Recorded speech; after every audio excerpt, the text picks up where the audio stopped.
വളരെ പെട്ടെന്ന് ഉണ്ടാക്കാൻ പറ്റുന്ന ഈജിപ്ഷ്യൻ ഡെസേർട്ട്, അതായത് നമ്മുടെ സ്വന്തം ഉമ്മു അലി എങ്ങനെ ഉണ്ടാക്കാമെന്ന് നമുക്ക് നോക്കാം.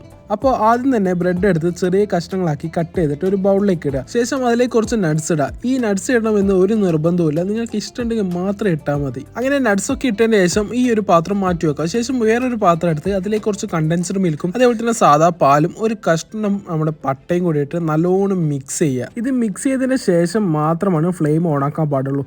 അങ്ങനെ പാലൊക്കെ ചൂടായി വന്നാൽ ഈ ഒരു പട്ട അങ്ങ് എടുത്ത് മാറ്റാം. എന്നിട്ട് ആ ഒരു പാല് നേരത്തെ ആ ബ്രെഡിന്റെ മുകളിലേക്ക് ഫുള്ളായിട്ട് അങ്ങ് ഒഴിച്ചു കൊടുക്കുക. ഇത്രയേ ഉള്ളൂ പണി എന്ന് വിചാരിക്കേണ്ട, ചെറിയ പണിയും കൂടിയുണ്ട്. ഒരു ബൗളിലേക്ക് കുറച്ച് ഫ്രഷ് ക്രീമും അതേപോലെ തന്നെ പഞ്ചസാരയും കുറച്ച് കണ്ടൻസ്ഡ് മിൽക്കും ഇട്ടിട്ട് നല്ലവണ്ണം മിക്സ് ചെയ്ത് എടുക്കുക. എന്നിട്ട് ഈ ഒരു മിക്സ് നേരെ നമ്മുടെ നേരത്തെ ആ ബ്രെഡിന്റെ മുകളിലേക്ക് ഇട്ടിട്ട് നല്ലവണ്ണം സ്പ്രെഡ് ചെയ്ത് വെക്കുക. എന്നിട്ട് ഒരു 10-15 മിനിറ്റ് ഒന്ന് ഓവൺ ഒന്ന് ബേക്ക് ചെയ്തെടുത്ത് കഴിഞ്ഞാൽ നമ്മൾ കിഡിലൻ ഉമ്മു അലി റെഡി. ഭയങ്കര സിമ്പിളാണ്, അതേപോലെ തന്നെ ഒടുക്കത്തെ ടേസ്റ്റുമാണ്.